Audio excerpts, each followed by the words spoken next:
சந்தில் தேன் கூடு காட்டுற மாதிரி மேலே பூச்செடி. இது எப்படி தெரியுதுன்னு தெரியலையே, ஜூம் பண்ணி பார்க்குமா?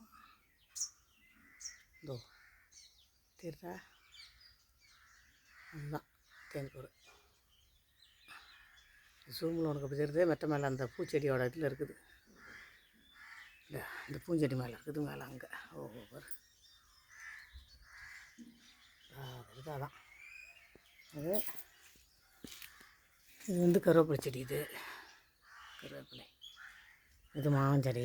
இது இந்த வருஷம் பூவும் பூக்கில் காயும் காய்க்கல, சும்மாவே நிற்கிது. இது சப்போட்டா.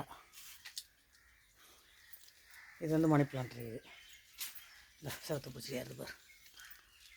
அப்புறம் இந்த பக்கம் இருக்குது. இது வந்து வெத்தலை செடி. இதெல்லாம் வெத்தலை செடி. இது வந்து மணி பிளான்ட். இது ஒரு ரெண்டாவது செடி வச்சோம். அது வருது ரொம்ப நாளாக வருது. இதுதான் கொய்யாக்காய் செடி. கொய்யாக்காய் எங்கே இருக்குதுன்னு கேட்டியே, பெருசாக அதை இருப்போம். இப்போ காட்டுறேன் பாரு. தெரியுதா பாரு, ஜூம் பண்ணுறேன். வெளிச்சத்தில் வேறு தெரியாது.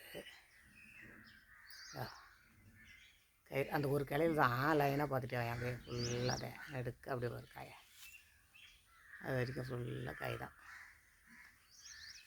நல்ல பெரிய பெரிய காய். சொட்டுக்காய் வச்சு பறிக்கிறேன். பறித்து இப்போ முன்னாடி ஒரு காய் எடுத்து காட்டுறேன். தெரியா எங்கடா சொட்டுக்காய்? வரேன் வேறு ஜூம் பண்ணுறேன். ஜூம் பண்ணி ஏதாவது ஒரு காயை பறிக்கிறேன்.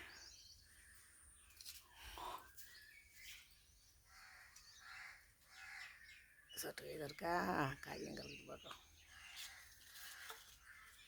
இந்த ஒரு காய் மாட்டிருக்கேன் பாரு. என்னடா அது சொட்டுக்காய் மாட்டிருக்குன்னா பறிக்காம இருப்பேன்.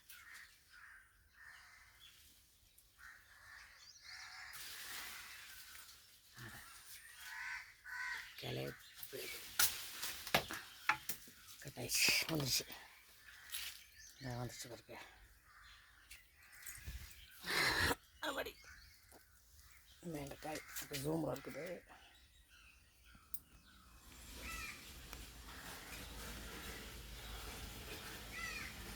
அதே ஒரு காய் அது மாதிரி தான் அங்கே இருக்குன்னு இல்லை.